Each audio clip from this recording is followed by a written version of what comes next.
980 Ryobi 14-inch power miter that I bought in 1980. And the process that I'm going to go through today is to this turret. This is called a turret. It rotates.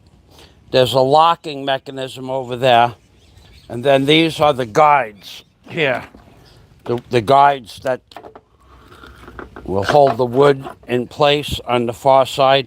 What happens with this miter is this was a chrome-plated band around marine aluminum, could be aircraft aluminum. What happens is this bend oxidized off of there. But this is the chrome part. The part that this turret sits in over here, around this part of the miter, this is just marine aluminum or aircraft grade aluminum. But what happens is dust goes into this channel here that is for the turret to swing. Also, water gets in there, and anything that you're cutting gets in there in minuscule particles. And it locks up the turret because there's only about 4/1000ths of an inch in here. And it also oxidizes, so it closes up the channel. So you have to take off the two guides on this side, and then on the bottom you take off this locking mechanism. So that's where I'm up to now. When you get this off, you take a wire brush like this, put it in the drill, and you wire brush the whole thing down, and of course then you put oil on it. So this job I do about every 2 or 3 years. So if you don't use the miter for a year, this oxidizes up, no matter what kind of oil you put in it. So that's going to be today's job. And without further ado, I'm going to spin this around so you can see me working on the other side. But for now, I'm going to have this camera, let's see, like that. Is that a good angle?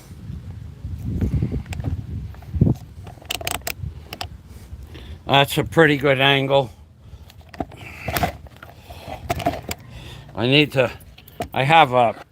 putting this camera on wood that's not really solid. Okay, now that's a lot better. Okay, so I need to spin this around and pull the back guide boards off the far side of the miter. And I need to put this up. Yeah, that's not going to work. Okay, so I'm going to have to put it over here. I'll set it up in a completely different spot. Yep, that'll work. Okay, that's on something much more solid. It's almost good.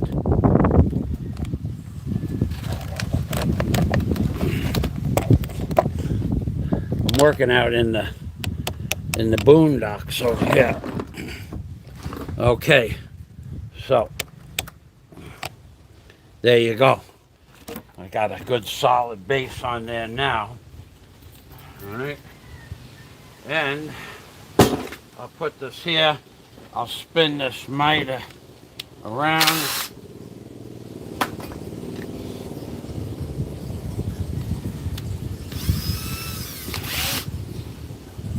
Put that there for now. Put that over there. Also, I'm going to need a file to knock down some of the high spots where I got paint in the turret. So we're going to spin this around. Take this turret off of here by taking 2 1/2-inch National Fine bolts off the backstop here, and then on the bottom of the miter where the locking mechanism is, there's 2 more bolts that release what is called a dog, a DOG, a dog on the on the turret. You'll see that. It'll probably be about 5 or 6 minutes from now. I could set up my air tools to do this, to zip these bolts in and out, but by the time I set the hose up, and I think I can have this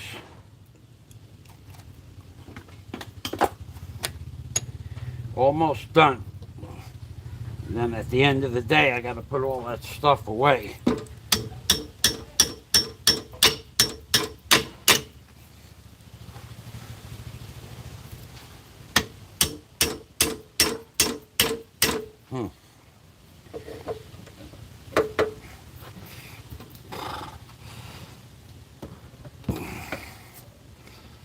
That one is, it's reluctant. Let's call it reluctant.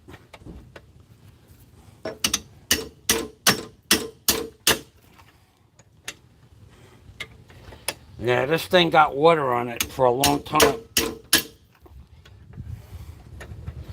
All right,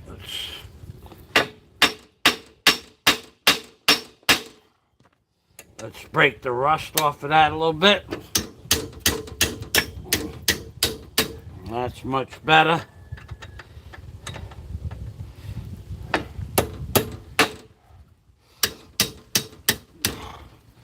Sometimes when a bolt is stubborn like that, you hit the top of the bolt a couple of sharp shots with a hammer and a center punch or a flat punch, and it breaks the seal, the rusted seal. The rust actually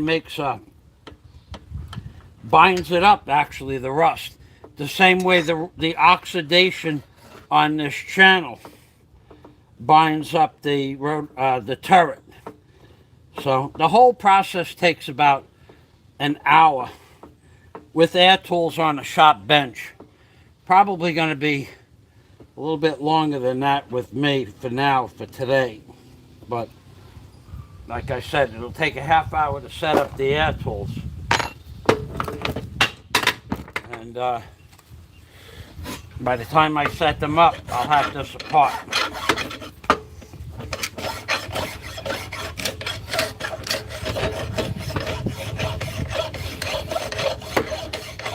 You just want to take the light oxidation dust off of there. You don't really care much about this. Now, this, I'm going to hit the turret to break. I'm going to hit the turret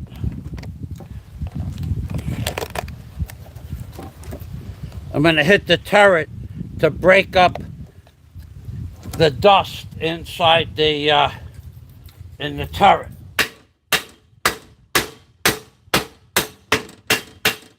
You can hear it bouncing around.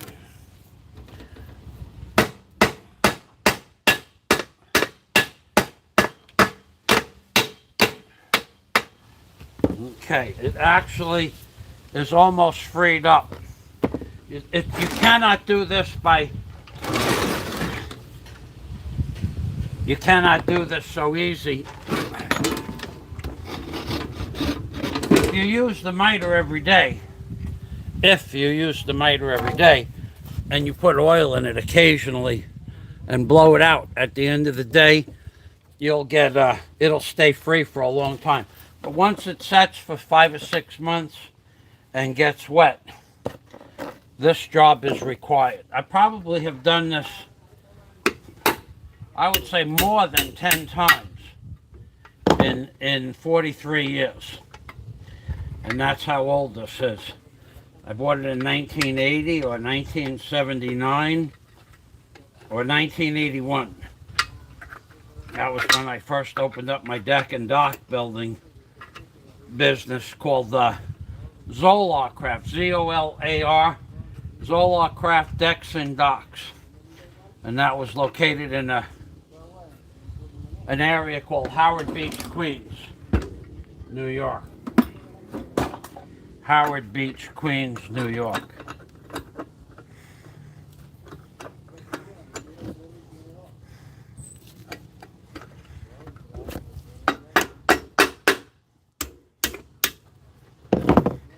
I'll check the comments in a minute if somebody has a question about the price of the mitre or the price of the blades for the mitre. This is, like I said in the beginning, this is a 14-inch Ryobi. And at the time, I never even heard of the name Ryobi mitre. I had no idea what a Ryobi was. It was a new company, or it was new to me. I had always used Milwaukee tools, but Milwaukee, I never made. They never ended up making a mitre, and if they did, it was many, many, many years later. So this is the turret lock, and you squeeze this. It's on a spring here. Right here's a spring. You squeeze this, and then over here, this part here is a dog. It locks in at 22.5, 45, and 90.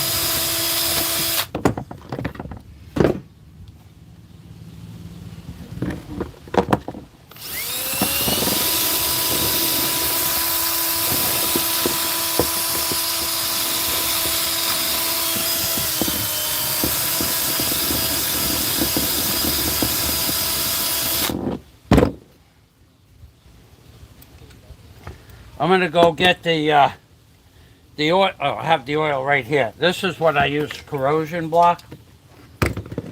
I put it on everything as I take it apart or as I put it together. But right now, I want to get this freed up. So it was frozen, and now it's no longer frozen.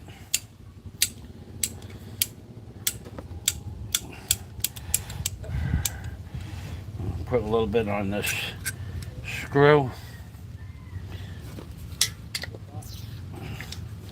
This is corrosion block is about the best oil that you're going to buy. It's penetrating oil, but it's a preservative.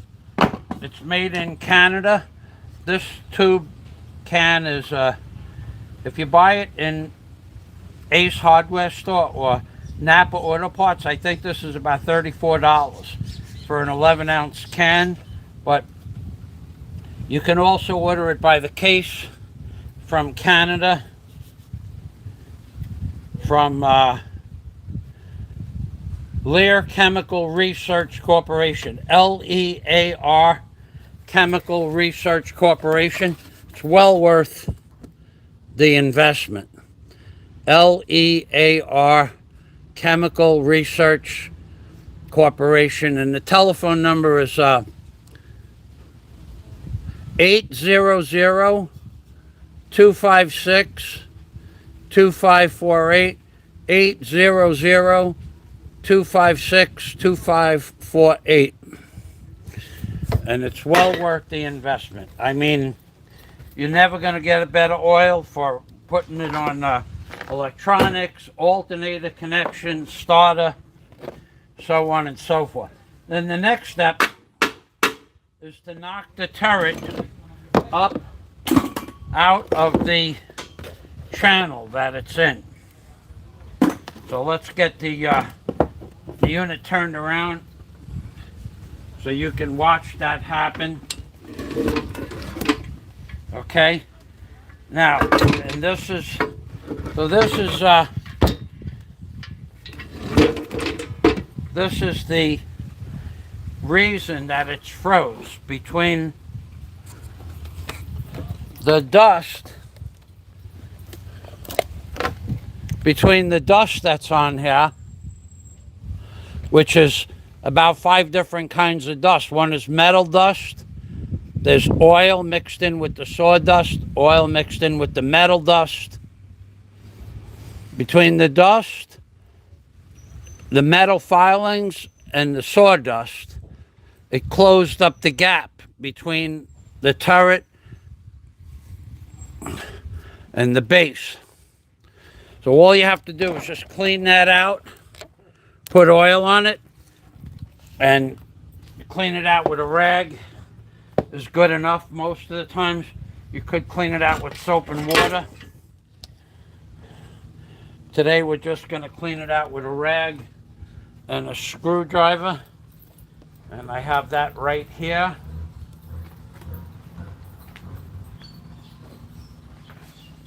I'll be back in 15 seconds.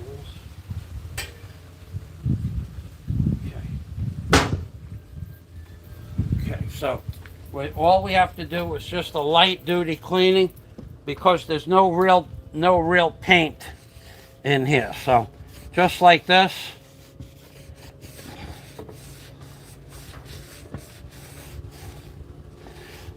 Because there was oil in the channel from the corrosion block oil from probably 3 years ago, it didn't oxidize as much as it sometimes it does. I don't feel a heavy duty oxidation on here. Mostly it was just froze up from paint, from sawdust, and a little bit of paint had gotten into the channel.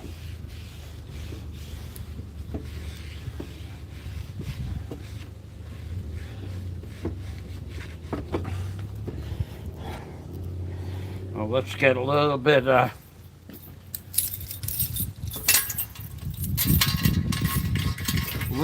paint right there. Just tightening it up.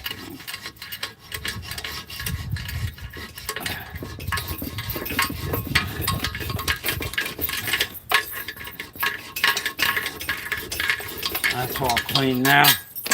Do this side. This side was a little bit oxidized, so must have had a little water on the side. Not a big deal. Not a big deal.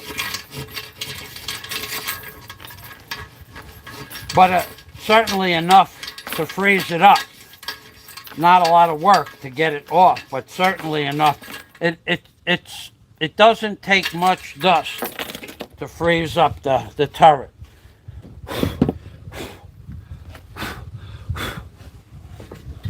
Not at all. Okay, so let's give that a little wire brush now.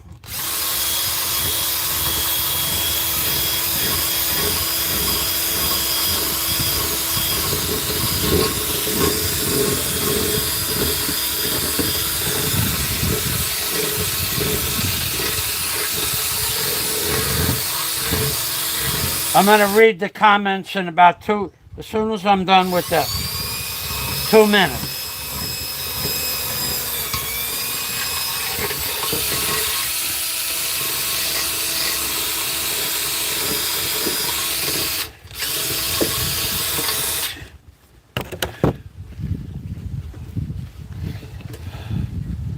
All right. If you have a question, now's the time. If you don't have a question, that's okay too. That's okay too. All right. Let's take a look at this. No questions. Jack Thompson. Hey, Jack. Thanks for stopping by. Okay. Thanks for saying hello, Jack. Okay, so we're going to go back to work. We're going to get the other half, the insert for this turret now. And we're going to polish that with just the wire brush. We're going to put oil on this now that it's in a position to get oil on. Easy.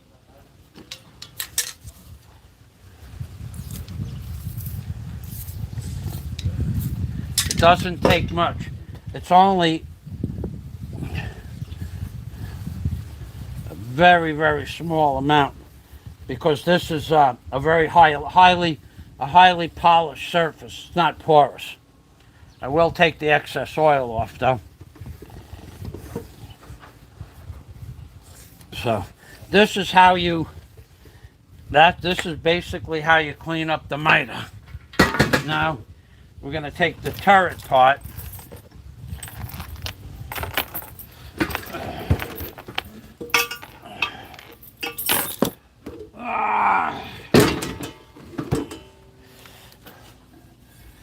This side has more dust on it than the other one.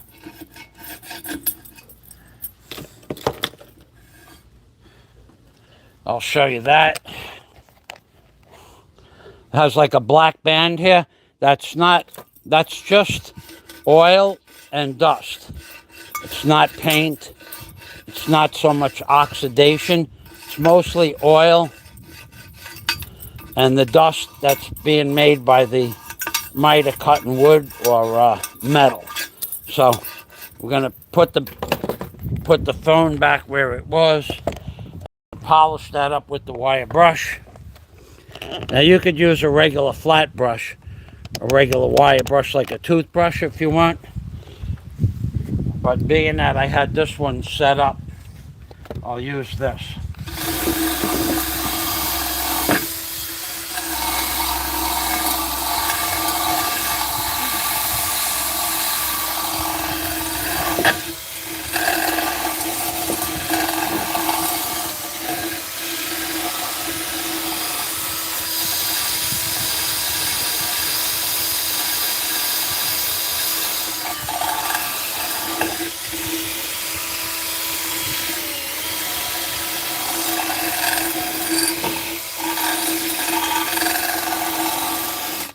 I'm going to use something a little different here. I have some emery cloth.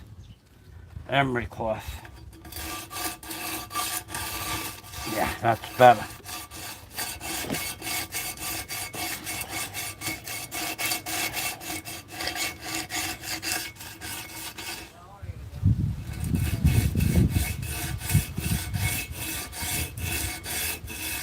I'm using the emery cloth because what happened here is got a little paint and the wire brush didn't take the paint off because it's a good paint so easy. So I'm taking the paint off with the emery cloth, and also that black part that you saw with the dust and the oil, that is also where at one time there was a chrome band. It was chrome plated. That's gone, the chrome, in some parts of this Mitre. So that oxidized, and then the chrome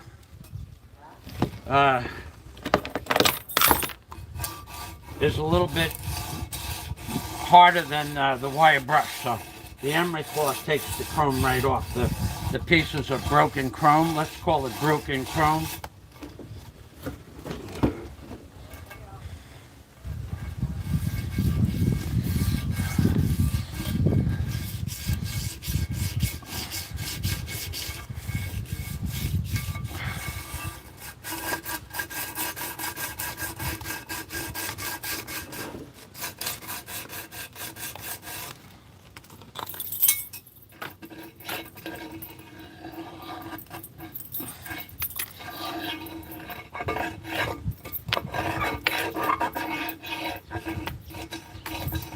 Years ago when I had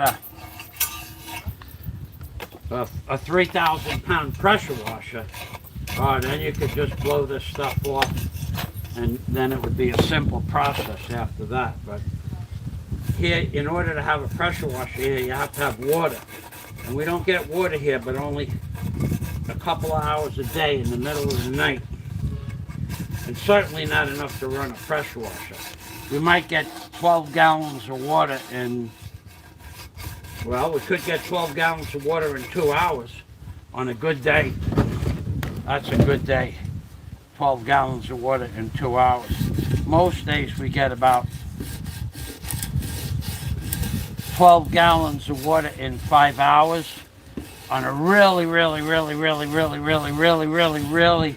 powerful day where they're pumping the water to us, we get about a gallon every 10 minutes. To give you an idea how little that is, in Florida, we used to get 20 gallons a minute. I think it was close to 20 gallons a minute. It was 125 PSI water pressure in Florida. Here, only enough water to put your thumb on or your finger stops it right away. No problem at all. None whatsoever.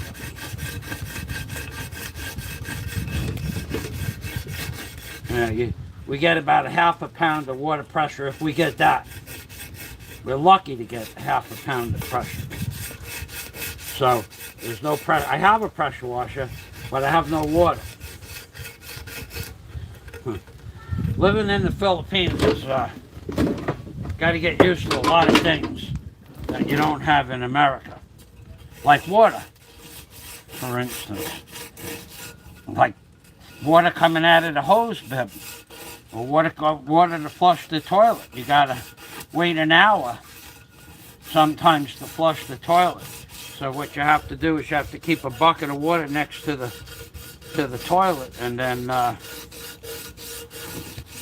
when you do your business, you pour some water in the toilet. That's how you flush it here. The Philippines, baby. It's called, that process is called Welcome to the Philippines, baby. That's what I call it. That's what a lot of people call it.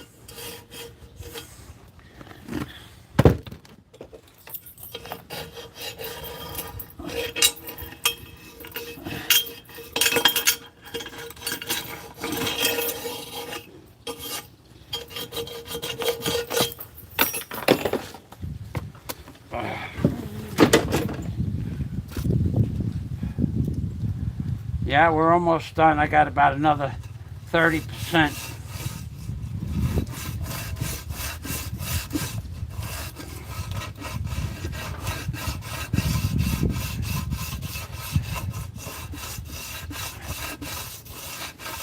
So all of this and this piece is all chrome plated, but in the turret where it sits, the chrome is in some places 100% off, some places 10% off. Either way.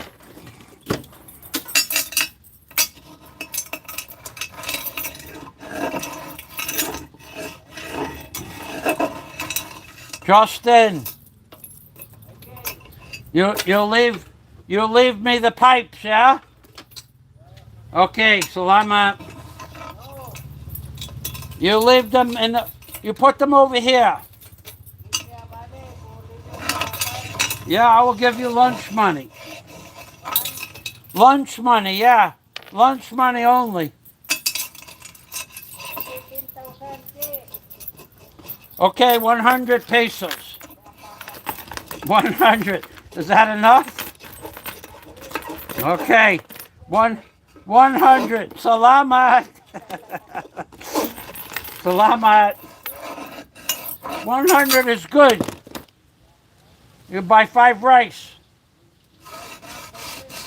You buy rice, 100 only. Salamat.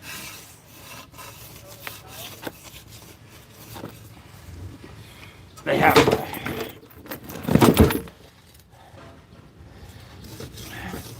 They got a big job going on right next door. And they delivered about 60 pieces of pipe, scaffold pipe. And when the truck came, I told the truck driver, you drop that off in front of my house, kidding around. And the foreman of the job came out. No, not there, over here. Yeah, no makakon.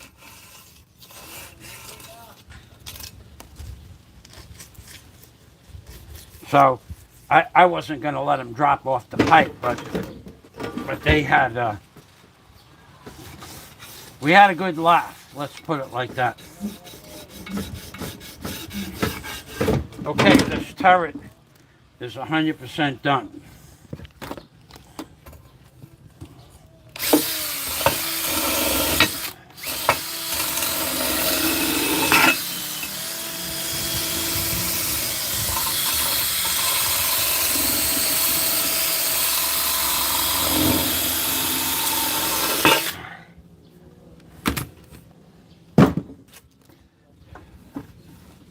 Yep, so we're putting it back together. So with power tools, if I had it set up on a bench, a proper workstation, with power tools I could do this job in under an hour.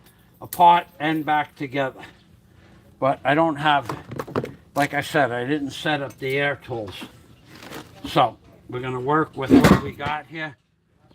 Where's the oil?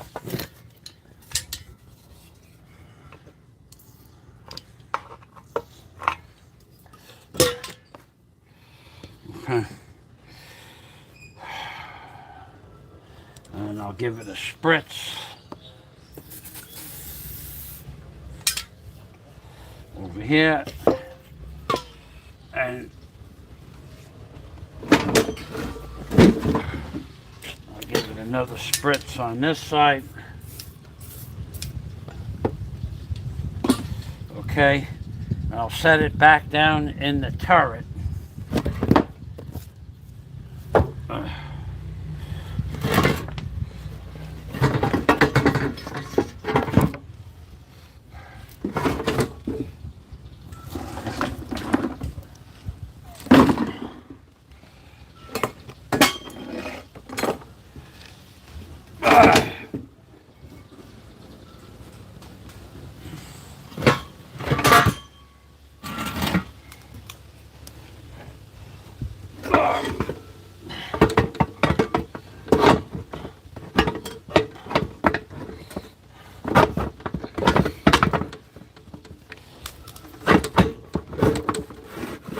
Okay, now it's spinning freely. Before, you could hit this with a 2-pound mallet before, and it wouldn't move at all. It wouldn't even, well, it would move, but you'd end up busting something long before you freed it up. It's just quicker to take it apart. So that's how it's done. Anybody that has one of these old miters, that's the job in by itself. So, any comments? Justin knows Mike, yeah. Broken chrome.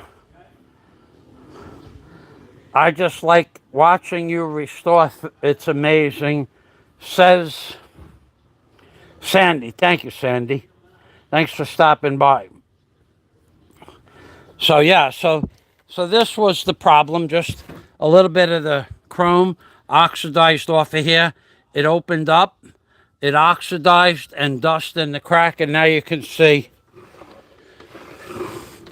it's free flowing. So I'm going to put the bolts back together now. You can either choose to watch the rest of this or not.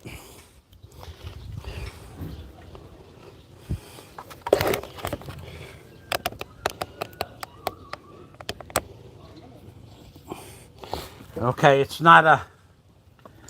really not rocket science after this. It's just 2, 4, 6 bolts. Take the whole thing apart and put the whole thing back together. 6 half-inch National Fine bolts. So this part of the turret goes over here. This part of the turret goes on that side. The oil can go over here for now.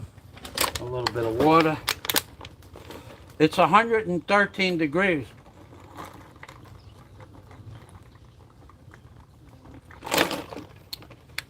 In the sun right now, right here, right this moment, 113 degrees. So it's a little bit hot.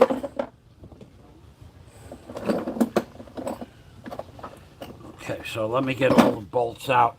There's 2 different kinds of bolts. There's bolts for the turret and bolts for the locking mechanism. There's 2 different sizes. The locking mechanism are shorter, and one of them goes in a special hole, and the turret, the backer boards go here. So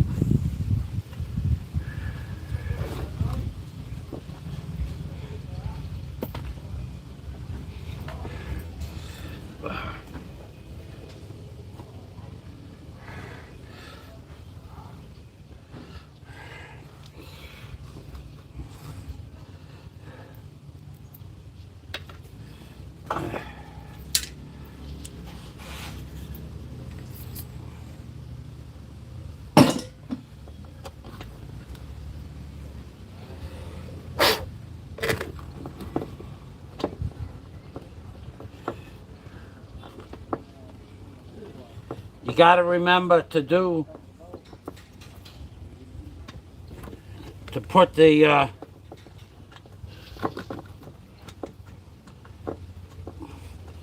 bolts in here before you lock it down. Otherwise this bolt gets in the way.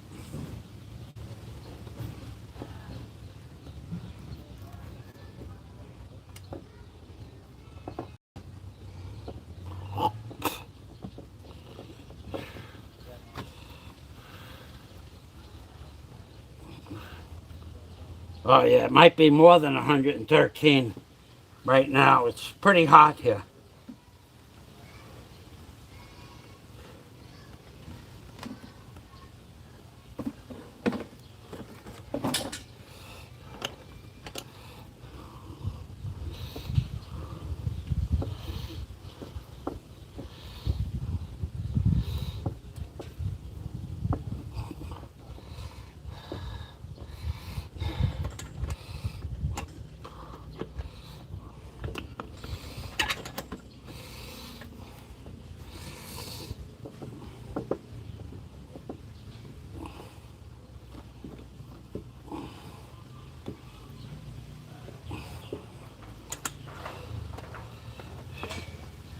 I wasn't gonna do this today because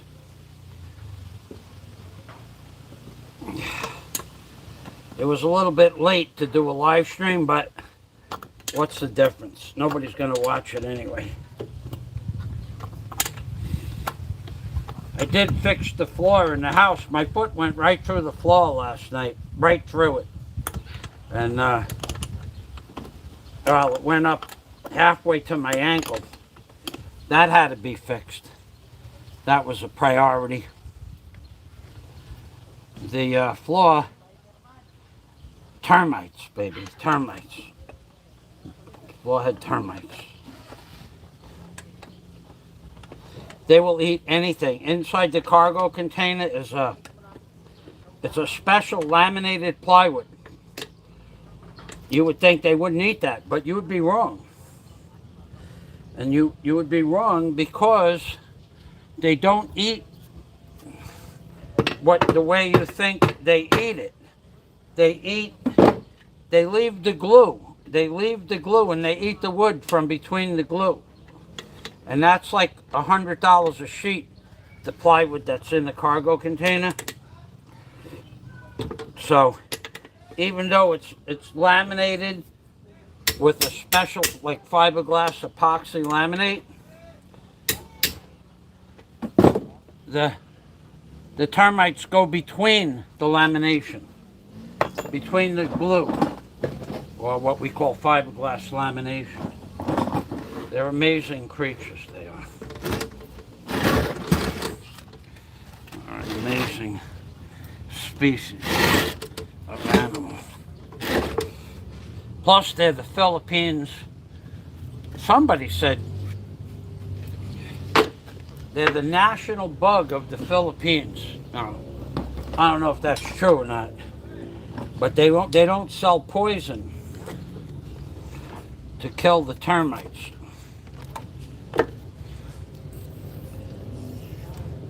So it may very well be true.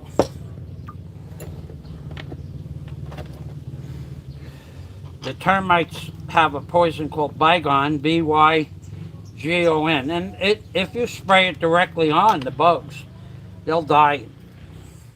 But a couple of days later, the potential of the chemical potential decreases. It's almost as if it's made out of kerosene, and within a few days, the dryers, they call the dryers dry up. It evaporates like water, but after about 3 days, it's a completely useless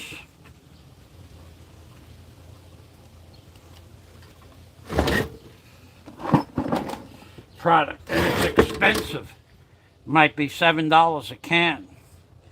So if you don't, now if you spray it on, like we had stuff years ago,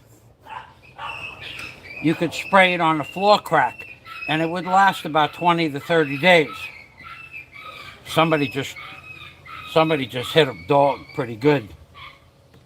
There's a guy down the block. I'm not real sure which guy it is.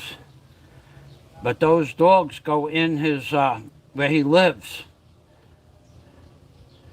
And he gives them a pretty good beating if he catches them in his house. They don't come on my property. I sealed it up so they can't come on here, but they are aggressive. Not aggressive.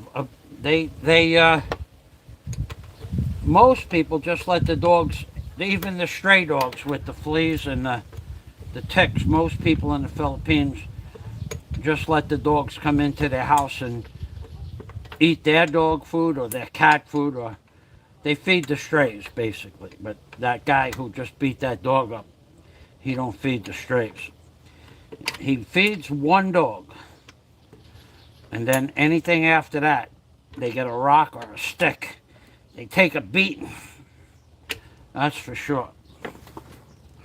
That was what you just heard. Somebody smacking the dog with a stick or a rock. Okay, now.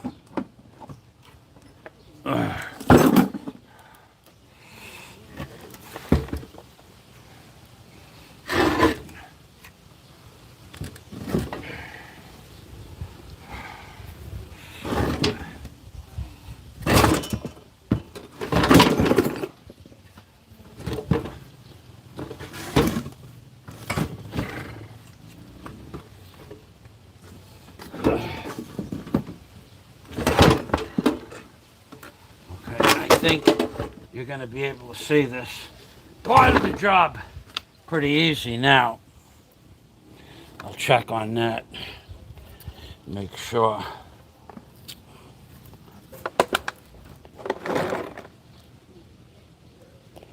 Yeah, okay. You could see that. I can't see it because the lens on the Samsung, it's got a great camera.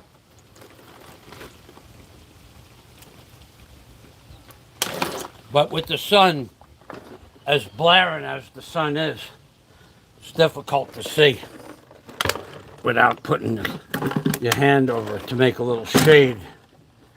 Okay, so where's the last part of this? Here.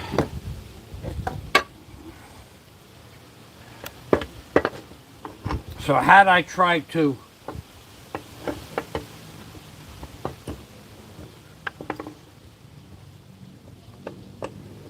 Uh-oh.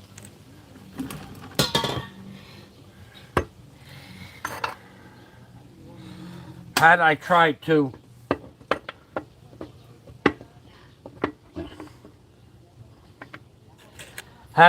free it up by beating it with a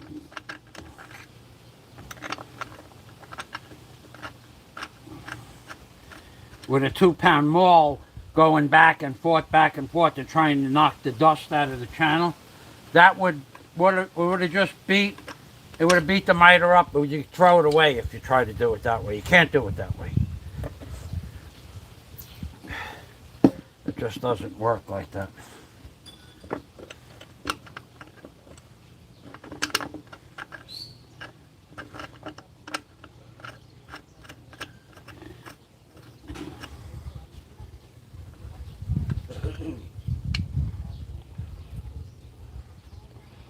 I'm not sure which one of these goes where, but I think this one goes in the back. Who's over there, Dominic? What's up, man? What are you doing? To load? To load? Very nice. Justin is to load. Yeah, you take a break. Take a break. Justin is, Jerry is number one. Justin is Tulu or Opat. Jerry is number one. Kristen, Doha. Doha. Is Christian over there? No, Christian is over there? Yeah. Christian. You gonna be home all day? You'll be here all day? Okay. I need to see you.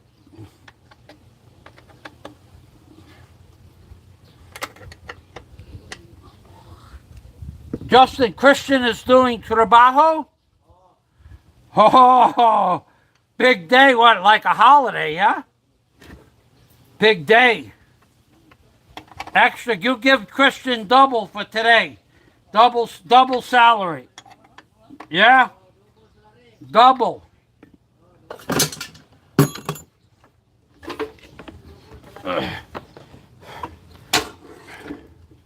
We have 1 month, Christian, 1 month trabajo. 1 month, every day. Double, double, double. I will get you more money. More money. More money. Okay, so now I got everything working. Let's plug it in. More money. More money. This is 110 volts, this Mitre. And we all know that the Philippines is 220. So you have to bring a diamond, a converter. You need to have a converter. If you bring your American tools to the Philippines, the converters they sell here are 2 or 3 or 4 times the price and half the power. My 10,000 watt diamond was $359. The shipping was free when I bought it. However, here they only sell a 5,000 watt converter. It's not a diamond brand, and it was $325. So it's twice the price and half the wattage, which makes it 4 times the price. You don't need one of those. You got to bring your own.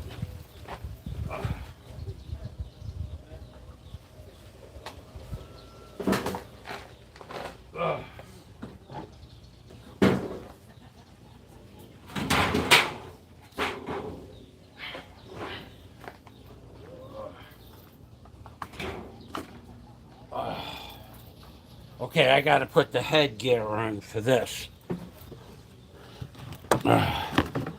This thing has a whine.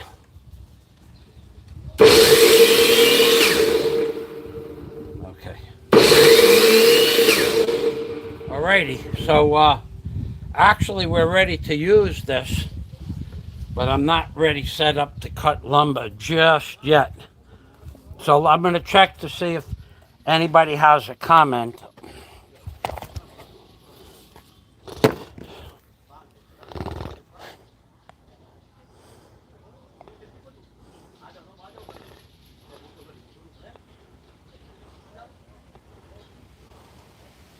Hello, LaRue. Hey, LaRue, thank you for stopping by. Thank you for watching the advertisements. I watched yours yesterday, actually. It was 20 minutes of advertisements on LaRue's channel.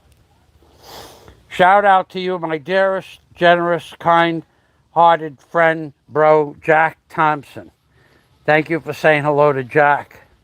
Hello to all the viewers. LaRue has a channel, and she speaks English and Bisaya, and she does also blogs. So I'm going to set this camera up over here now, and we're going to start cutting wood for I'm going to be building a horse for the to start to cutting some wood. I need to have the horse I have is here. This is the horse I have. And this horse is all full of termites. You see this? This is all termite dust. Look, see what happened? It hollowed it out. So this is just all, that's all termite. That was wood a while ago, and this is what it looks like. So what I'm going to be doing is I'm going to cut 4 of these lengths for the 2 sides, and then I'm going to cut the verticals out of a full solid 2x4, because this was a 2x4, and then it got termite, and I added a 2x4 to it, and then I added 2x2s to the 2x4. So I'm going to actually basically I'm just going to copy this horse and build another one. Not all today, though. I'm just going to get some of the wood cut, because I'm only going to get some of it cut. That's because why. Okay. Okay, so I'm going to just take rough measurements. I'm going to cut the ends off several pieces of lumber. And I'm going to just start cutting some rough pieces. I might cut, if I need a 40-inch, 48-inch piece, I might cut it 55. And then I'll trim it down with the chainsaw when I put it together.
Hey, John.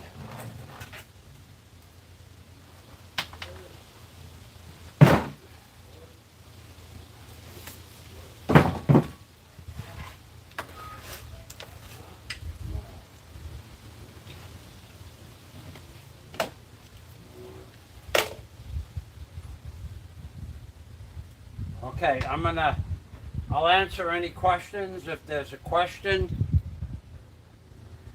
because I've been at this for quite a while since I did my live stream this morning.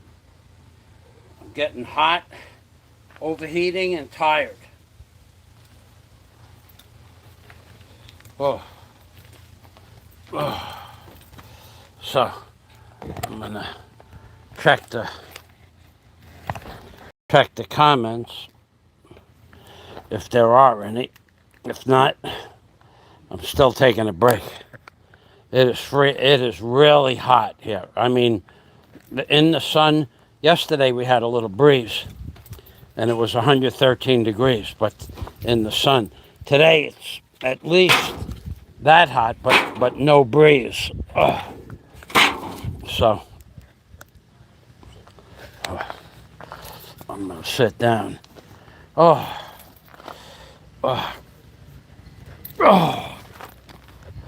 So I'll check the comments. LaRue and Jack. Okay.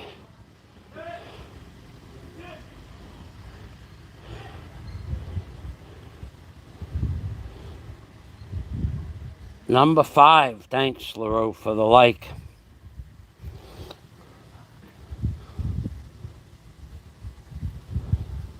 Okay, so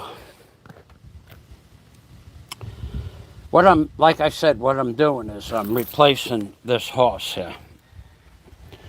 This horse it used to hold over 1,000 pounds, no problem at all, 1,000 pounds. 1,500 would be a good workload for that horse. Now, I don't know, if now you couldn't stand on any part of that horse. It's completely rotted, completely 100% rotted. The termites hit that hard. See the bottom here, the bottom right there, there's nothing left to that. Used to be able to walk up and down that like a ladder, but no more. So what we got here is a rotten horse. We have to build a new horse. So that's what this lumber, I cut the 4 legs. Now the lumber I cut is old growth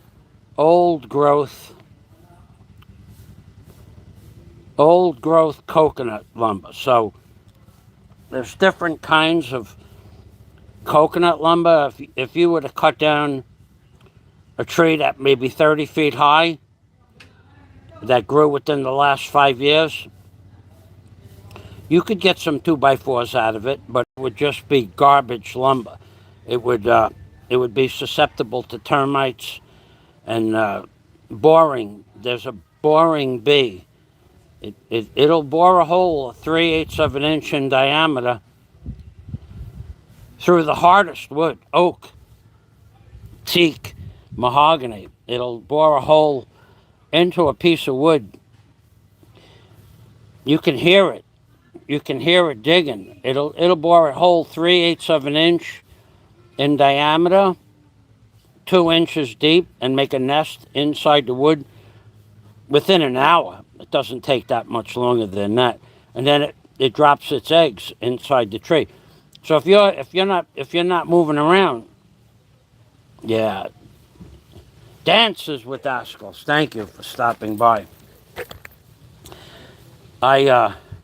If you're not moving around and one of those bugs land on a piece of wood next to you, like 4 or 5 feet away, and it's real quiet, you can hear it going chipping away. It's the funniest thing, because you got to remember, that's all I ever did: excavation, deforestation in America, and timber. I did, like, I guess you could call me a timberman at some point, because when I'm dropping 2 and 3 and 4 foot diameter trees, timber, baby. So those bugs They like dead trees, but they'll go in a live tree, a certain kind of live tree. They'll go in, for instance, they'll go in a mahogany tree. They'll bore a hole in a mahogany tree 2 inches deep, put a nest in it, and drop their eggs within an hour. We have them here in the Philippines. And my point was, they will go into new growth trees, pretty much any new tree. They'll go into a Gemalaya tree, and they'll go into a coconut tree, but they don't go into the old growth coconut tree. They'll go near the top where the tree is relatively new. There must be some kind of chemical in the sap that they don't like. They won't go near the base of the tree. They'll go up by the top. But we have them here. They'll dig a hole. They're really industrious little fellows. I saw a hole from one the other day when I cut a piece of wood with the chainsaw, but I don't know what I did with it. But the hole inside the tree is about 1 inch in diameter, and the hole to go into that hole is about 3/8 of an inch, and then it shoots the dust out. It looks like a little storm going on inside there. So I think I'm pretty much set for today with what I want to do. I need to cut 4 pieces for the horizontals, and I have 4 pieces of old growth cocoa lumber. Cocoa lumber is coconut tree lumber. I have 4 hardwood cocoa lumbers for that, and then the rest of it I have not so old growth. I don't have a lot of old growth. I only have about 12 pieces of old growth, but it'll work out okay. And now, to give you an idea how hard this lumber is, I'll be using a November 16 nail gun, a Bostitch N16 nail gun that will shoot a 3.5-inch nail through 2 2x4s and then into a third piece of wood, a 1/2 inch, like a pine or longleaf yellow pine deck lumber. It'll shoot it through 4 inches of lumber.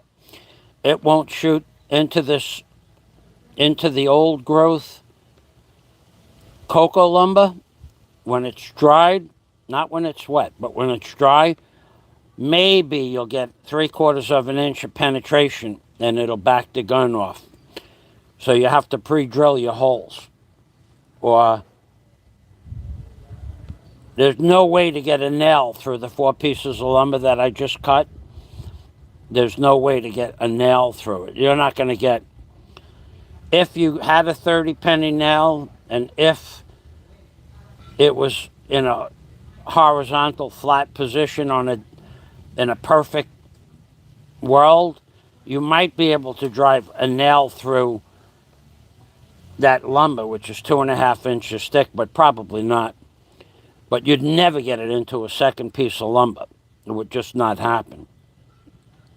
So you got to pre-drill at least the first board, and then you could hit it in with a 2-pound maul into the second board. But I pre-drill everything, because if you don't pre-drill it and you start working with the material and you split the wood, then you have to bind the wood back up with a lag bolt or something, which I have about 1,000 lag bolts,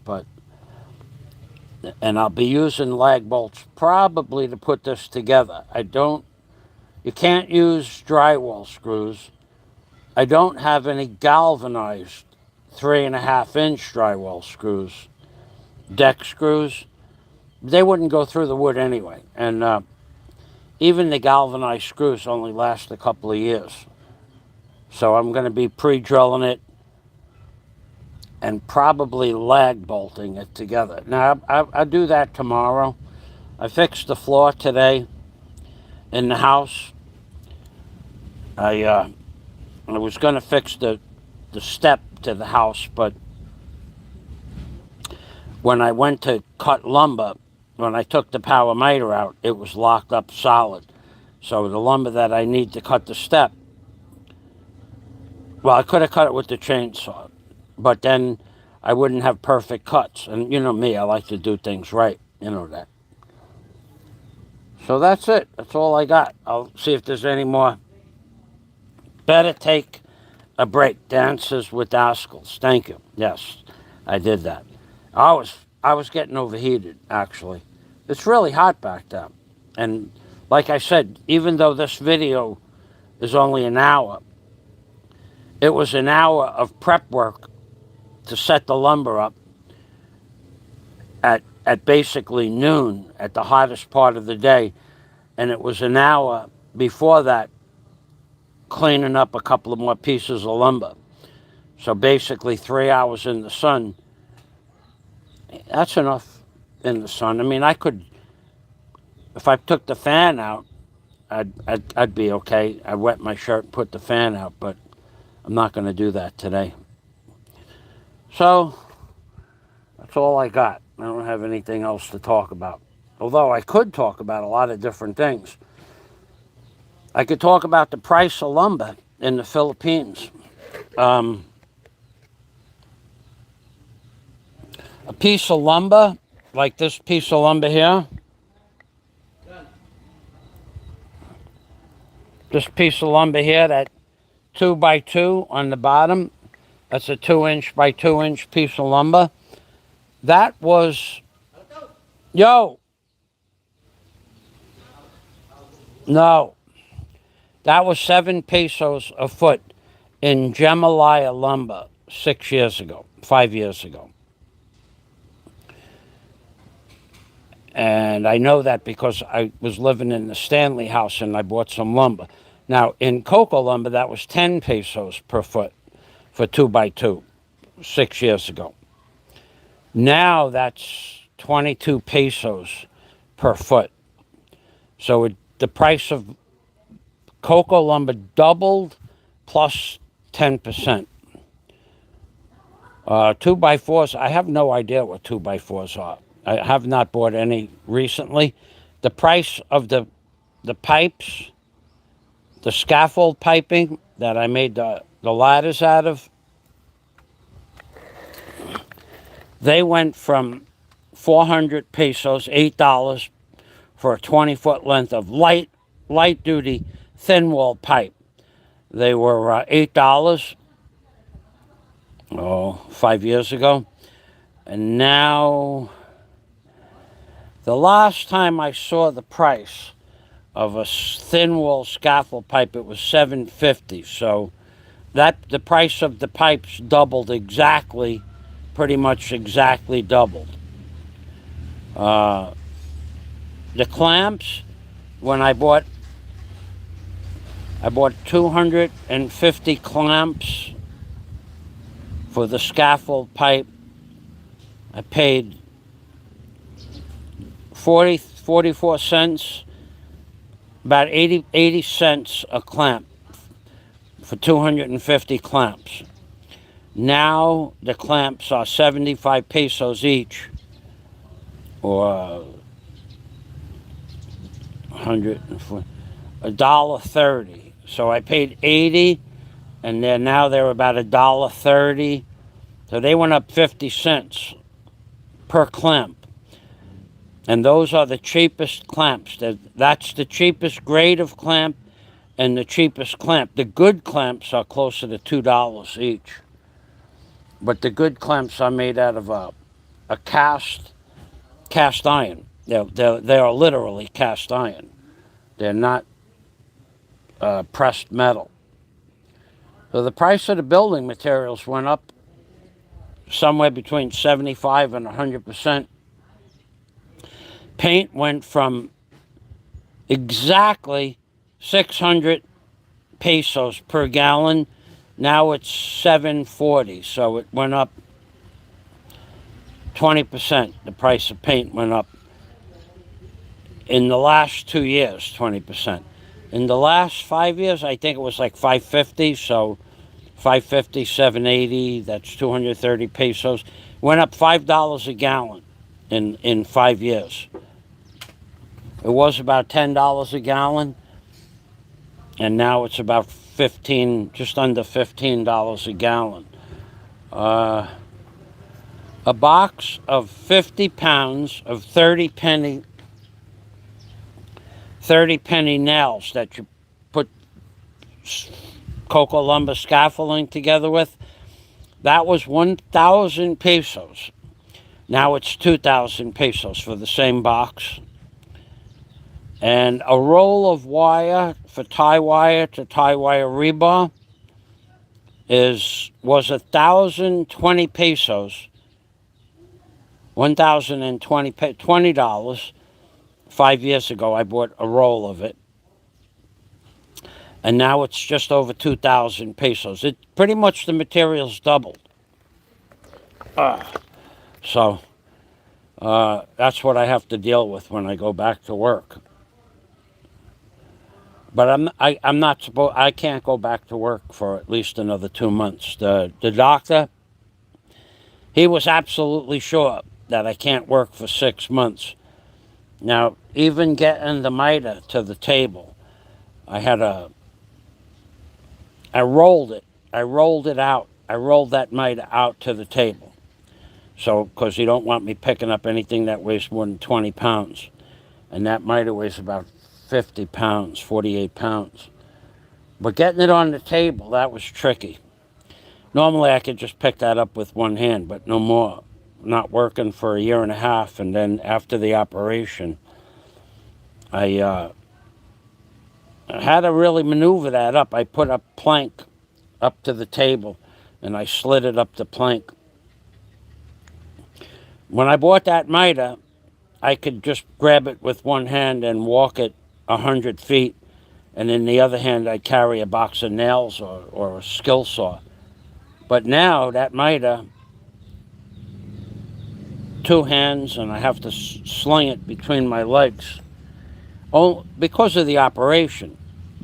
The doctor don't want me picking up anything heavy, so I got to swing it like you'd swing a headache ball or a bucket of water or something between your legs.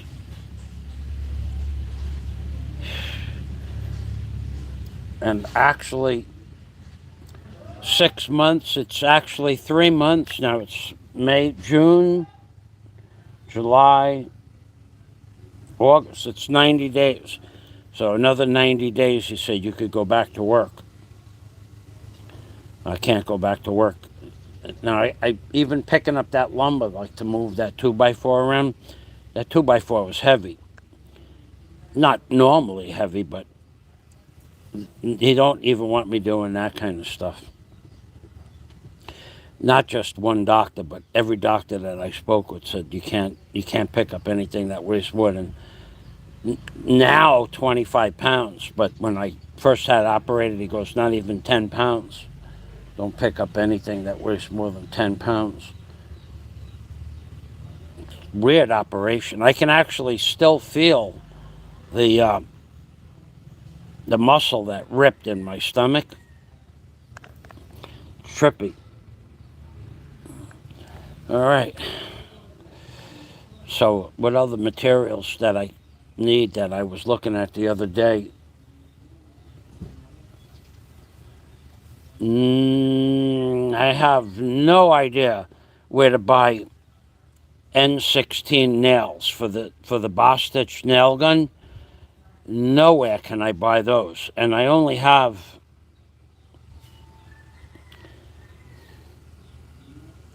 15,000 of those.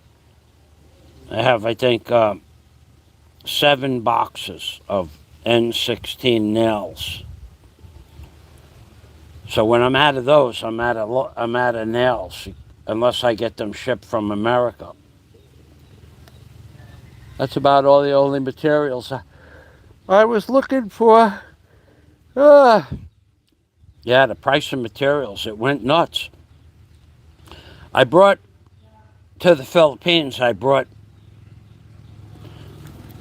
6 milk crates of 1/2-inch PVC fittings, 2 milk crates, 3/4 inch PVC fittings, 1 milk crate, and then 1 inch to 1.5 inches, 2 more milk crates, and then a milk crate of assorted fittings, and then 3 burlap bags, big burlap bags. But I didn't bring any pipe. I don't know. I think if I order the pipe from China, I think the diameter of the pipe from China will fit the fittings from America. But the pipe diameter in the Philippines that they make here, or in Japan, wherever, that won't fit. I didn't know that when I brought the fittings. And I brought glue. Glue. You would think that glue would be a reasonable price. How's $175 a gallon for glue sound? $175 a gallon for glue. Gray glue. When you buy it by the quart, I think it was $175 a gallon if you buy it by the quart. Thin, the purple cleaner to clean the pipes, the purple cleaner was $100 a gallon for acetone. Basically, it's just acetone. The prices went nuts. They're not even reasonable how they went up. And the price of fuel, that's all PVC pipe, oil, the glue and the cleaner, it's all oil-based products. And the price of the kerosene diesel fuel went from 90 pesos down to 57. So it went down 50%. Just about 50%. And the price of glue and PVC went up 100%. They got this whole thing backwards. They got this whole world backwards. If you really want to get depressed, go to Jimmy Dore's channel. Jimmy Dore, Dor, or Dore, Jimmy Dore, and go watch the interviews he does with RFK Jr. and a couple of doctors that are virologists from different parts of the world. Go watch those videos on the Jimmy Dore Show. And there's virologists in Sweden and Denmark and the United Emirates, and they all say the same exact thing. I won't say it because I don't want to talk about what happened with the pandemic, but boy, did they at the end of the day, had they not even said there was a problem, no one would have known. That's how insignificant the actual substance was. Pretty much insignificant. Had they not mentioned that it existed and just had people go to the hospital when they felt a little sick, would have been reduced the amount of fatalities by 90% without the lockdown. 90% less fatalities. And without the cure, it would have been 90% less fatalities as well. They really stuck it to us, boy. They really stuck it to us. They took the wealth from the middle class, is exactly what they did. All right, then, there's no reason for us to be here any longer. I'm going to take a look at what time it is. It's already 4 o'clock here. I'm going to take a nice I have a bucket full of hot water that I put out in the sun earlier today. And I have a big bucket that has cool water in it that I can't put in the sun. I'm going to put that mitre, I'll throw it under the table. Actually, I have a dolly. Might as well put it away. I have a hand truck. I forgot all about that. I got the hand truck right there, too, by the door. I wasn't thinking. I was not thinking. It wouldn't have mattered anyway. I rolled it over here. I'll just put it on the hand truck and hump it back. All right, then, ladies and gentlemen, Dances with Askells, Laura, LaRue, Jack, Sandy. I think there was a person named Sandy. And number 2, will you consider stocking up on further project supplies to protect against future? No, I'm not gonna buy any more supplies. That's a good question. No, I'll buy the supplies as I need them, as I see fit, because I don't really have a place to store them, number 1. And number 2, I have everything I need to get going. I just need, like the pipes, that's easy to get the pipes. And the cement blocks, you buy them as you go along. That's a good question. I can't imagine the prices going up. They've doubled. They've doubled in 5 years. I mean, how much more can they go up? They can go up as much as they want. But no, I don't think I'll be stocking up on any more supplies. Dances with Askells. Are there any foreigners now in the Philippines? Yes.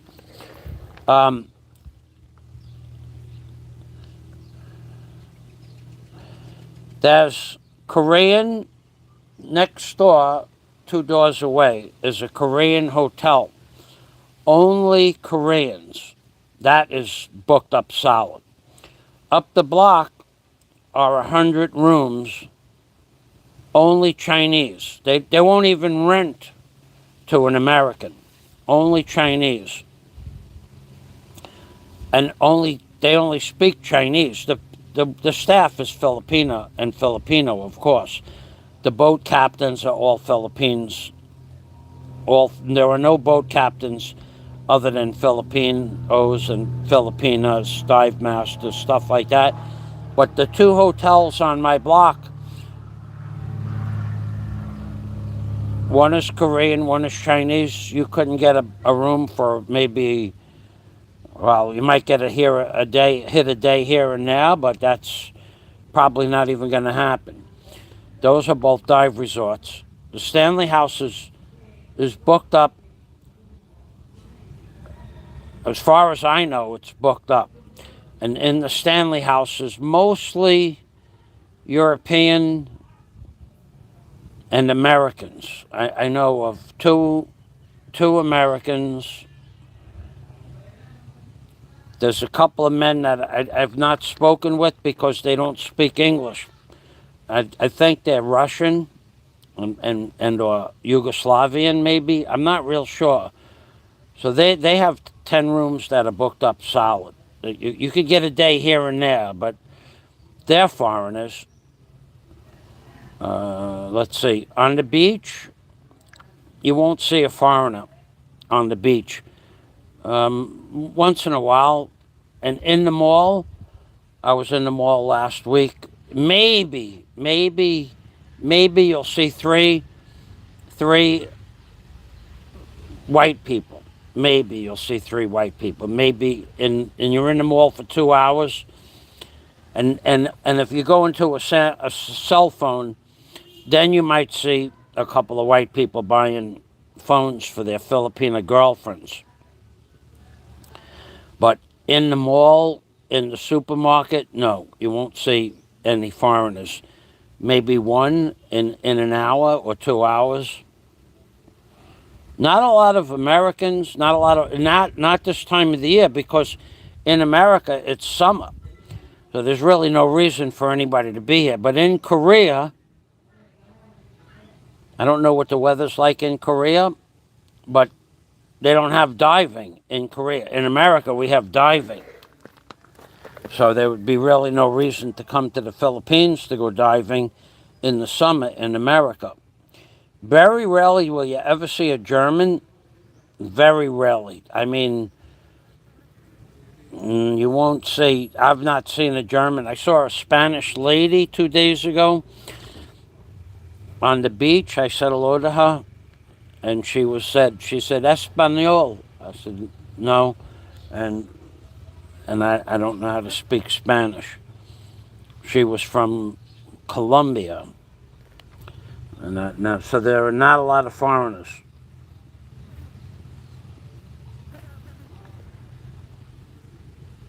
Oh yeah, I wouldn't care who I rented it to. I'm not fussy like that. If when the time comes to rent out, I would never.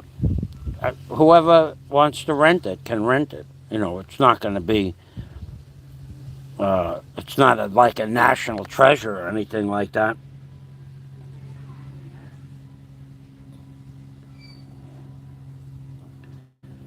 You are German coming back in October. Yeah, well, the weather here in October is still nice and warm. It's warm here all year. What is this? Like a ghetto. What is Dances with Oscar? You trolling me, dude? No, I wouldn't care. All the people that I've met in the Stanley House is they're all different nationalities. They're all friendly people. They all say hello, but I don't speak that language. All right, so we have a message that has to be reviewed. Oh no. No, no, no, no, no, no, no, no. Not no, the Korean hotel? Oh no, that is that's probably the nicest hotel on the block. That and the Chinese hotel. There's way high end, the Korean hotel, way high end. The Chinese too. You'd be lucky to get a room, and you would pay $100 a day, and you'd be lucky to get a room. But you're not getting a room if you don't speak Korean. Now the Korean people, I don't know what they do for a living, but no, they come with. I was on the beach, going to do a drone video. I did it. I busted out the drone 2 days ago, but it was too windy. The drone went up and took off, and it had to go chase it down the beach. It lost the signal, and the wind took it like 200 feet away. So, but the boat for the Korean dive shop, the Korean, I don't know what you people know about dive equipment, but most of the Koreans had two lights. They had their camera. They had two lights, not one light, on the brackets so that they could put a light on. Those camera gears typically with a good light and the bracketing and a good camera. Pretty much everybody on the boat had the same setup. I don't know if it was a group of people from a dive shop in Korea. I have no idea. But those dive lights, just the lights and the camera, are $5,000 setups. And that was for the hotel 2 doors away, 3 doors away. So no, and they all had. One guy had side tanks. Another guy had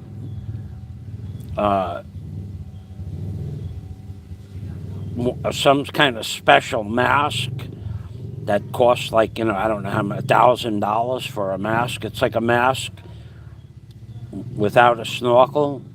No, these are high end. The Chinese and the Korean hotels are high end high-end, high-end equipment, stuff that if I dive, but I would never want to. I wouldn't even want that equipment. No, I would never. It doesn't. For the what I would do with it doesn't even warrant. Those were all people that wanted perfect pictures and taking pictures of tiny little fish this big in cracks of rocks, with zoom lenses and stuff like that. They're nuts. Me, I just like to swim around and look at a bunch of stuff. I haven't done that in 2 years, but plus I don't see well anymore anyway. I don't even see the small stuff anymore without glasses. You can't wear glasses underwater. I got to get a special mask that with the lenses built into it. And I don't go diving anymore, so there's no reason to get one of those. So, no. Any more questions? Hyundai Samsung is the winner. Hyundai,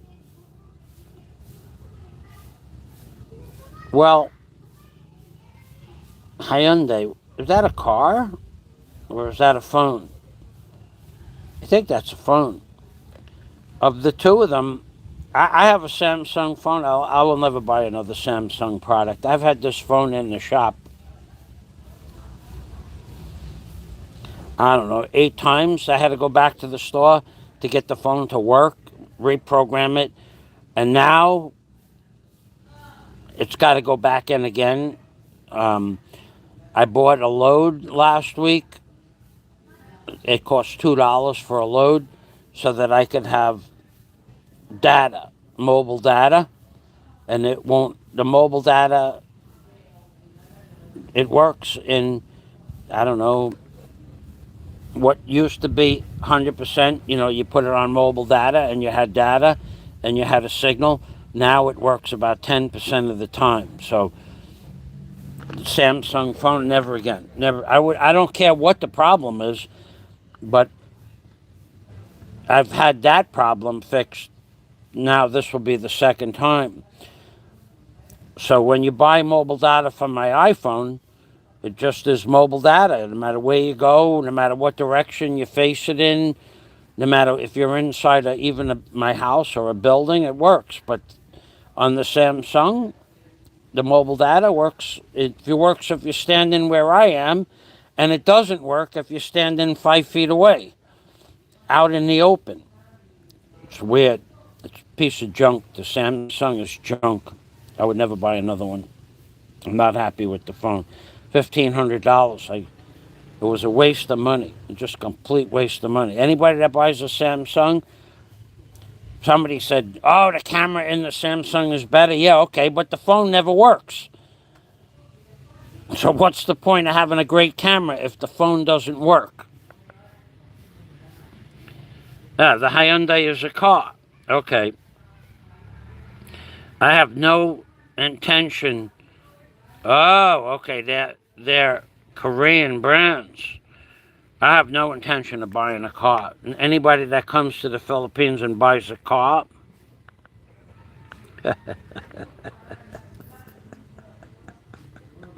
no. buying a Pinoy girlfriend a good idea? No, that's a bad idea. That's a bad idea. All right. Good question, though. The answers would ask. Pinoy likes phones. You have to see in Cebu, the foreigners come. You got to go to a phone store in Cebu if you want to see. You want to see insanity.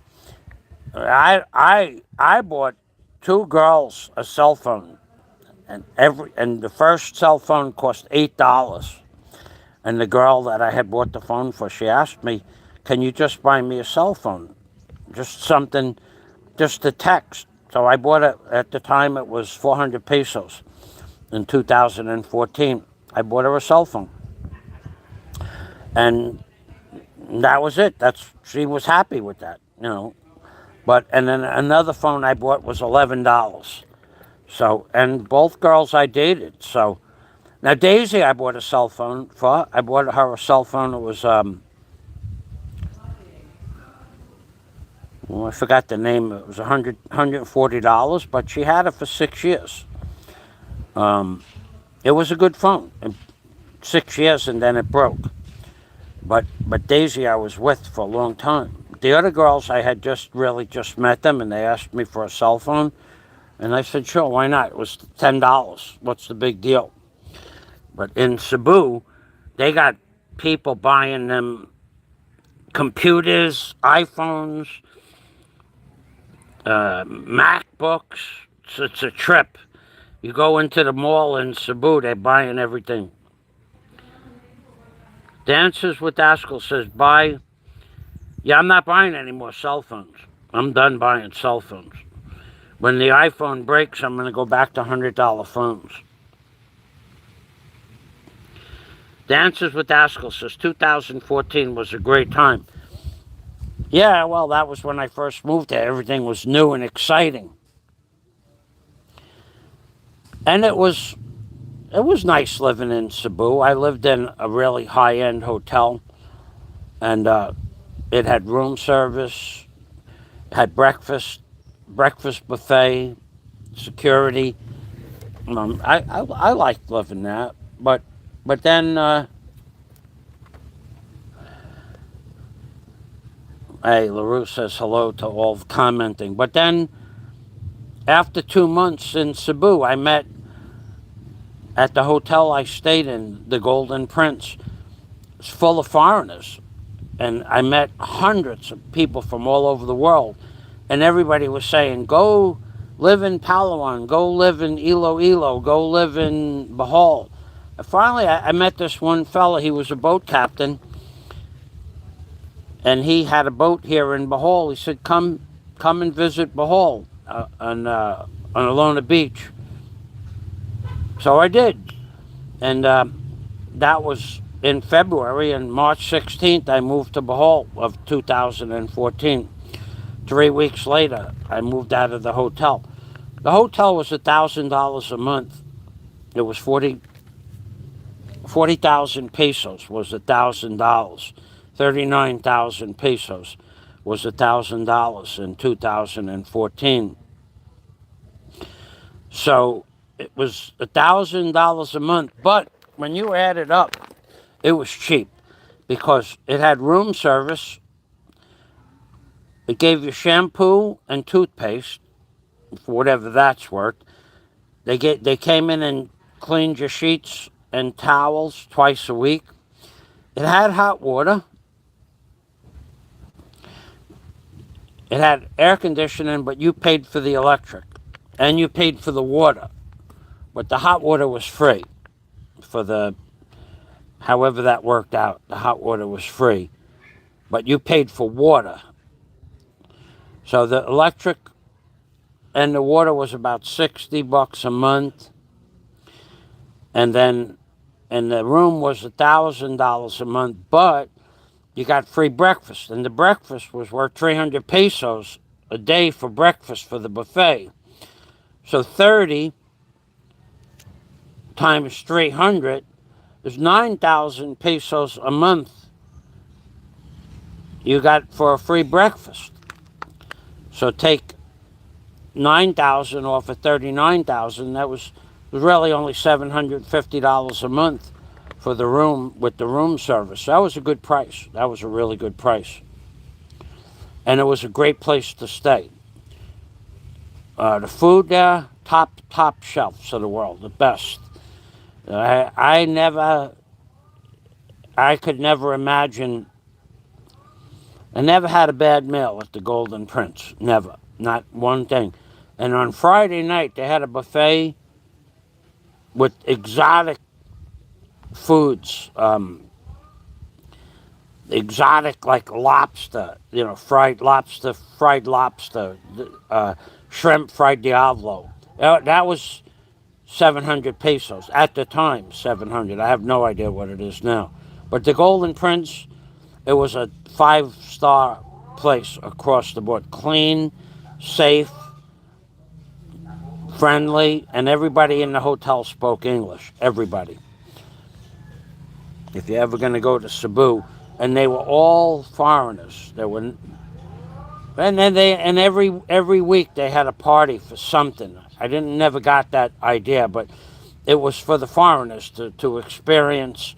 One week it was basketball teams would come and have a conference there. The next week it would be a different sports team, and then the next week it would be the Cebu dances, whatever kind of dances they had. They had the Chinese New Year's festival, and every week they had some party there. That was a big plus, because it was nice. It was just fun. Other hotels, I've never seen another hotel do that. So in that regards, that they always had a show for the foreigners, it was an excellent place to stay. All right then, ladies and gentlemen, it's 4 o'clock. It's after 4. I gotta go get that dolly, the hand truck, and put air in the tire.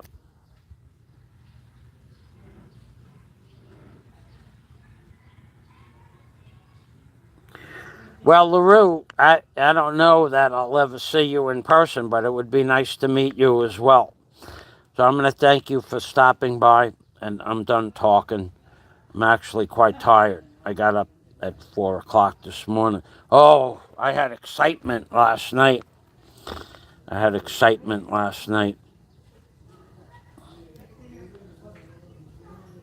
That was a trip. That's a story for another day. Ladies and gentlemen, thanks for watching. And of course, Amping Permi. Yo, yo.